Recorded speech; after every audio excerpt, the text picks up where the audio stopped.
That is so cool. What you just saw was my first experience in the Void, the world's first virtual reality theme park. Now, the Void is not operational yet. There's still a long way to go in terms of both hardware and software, but what we saw was extremely promising, so we headed out to Utah to get an exclusive behind-the-scenes look at how this is all possible.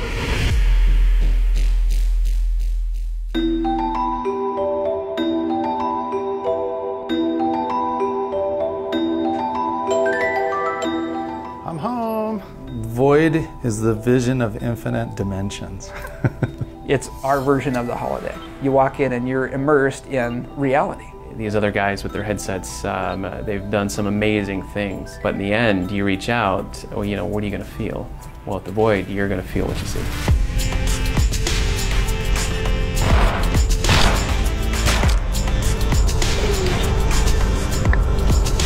I met Ken and Curtis and they were creating another project. I presented a couple ideas to Ken and Curtis, and one of them was this idea of mapping a virtual world on top of a physical world. So both immediately were like, yes. It's a huge project, but each virtual entertainment center is very manageable. So it's a scalable model. Stepping into the Void, your experience is going to be not dissimilar to going to a movie. You'll have a ticket, showtime, you go in, but instead of taking a seat, you're putting on gear. And, in that room we've got computer backpacks that contain everything we need to create the Void experience, and that allows us to be untethered in the environment. Those backtops run, of course, to a headset, and when you put down your headset, we open up a portal. That's what leads you into our virtual stage.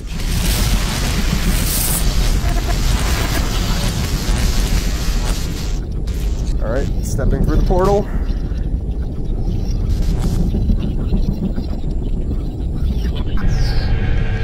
It feels so crazy to do that. Step through the portal and suddenly be on the other side. And as you go through, you'll find different things to interact with, and all while uncovering a story, or even just a cathartic kind of walk through this peaceful environment. Oh man. Going to Mexico. See you later. Oh man. Hearing some old music. Here's some macaw.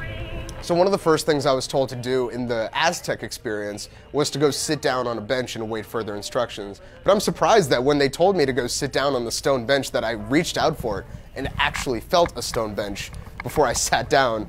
All the physical environments actually matched the virtual environment seamlessly. And once you get through the experience, then you're called back through the portal into the room where you started. You might want to hurry. Becoming unstable. The whole place is coming down. I'm pulling you out. No! My gold! Welcome back. Awesome. Those virtual stages are made up of dense foam walls. There's 4D effects because they're also interactive effects. We've got heat and wind and rain, and we can add any number of effects based on the experience. Yeah, this is the fire. It's just a simple kind of a heat source that you can feel as you get close to it. Right. But it does a lot. You know, just these simple little arguments that we can make are there to convince people that what they see is real. And that's really important to what we do. As our effects go, this is probably the more complicated of them that we're doing right now.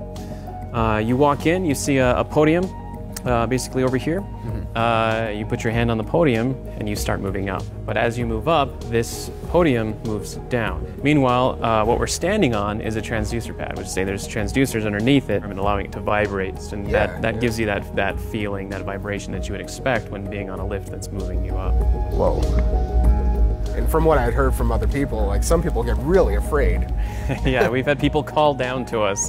You guys up here with me, you know. We really want to sell the idea that it's like you're stepping into another world. And our goal from our virtual entertainment centers is to have content be introduced every quarter of every year. It's much like movie theaters rotate new films through. As a result of kind of supporting that business, we've created a division called Void Games.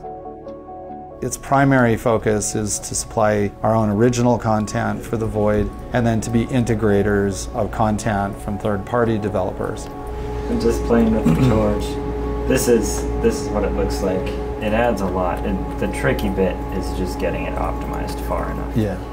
And as the Void spreads out, we develop a network of virtual entertainment centers around the world. It becomes a kind of a new platform. So that other companies, game companies, film companies can produce their content much like a movie theater. Yeah, and we'll make it very easy for them to be able to connect with our 4D effects and networking.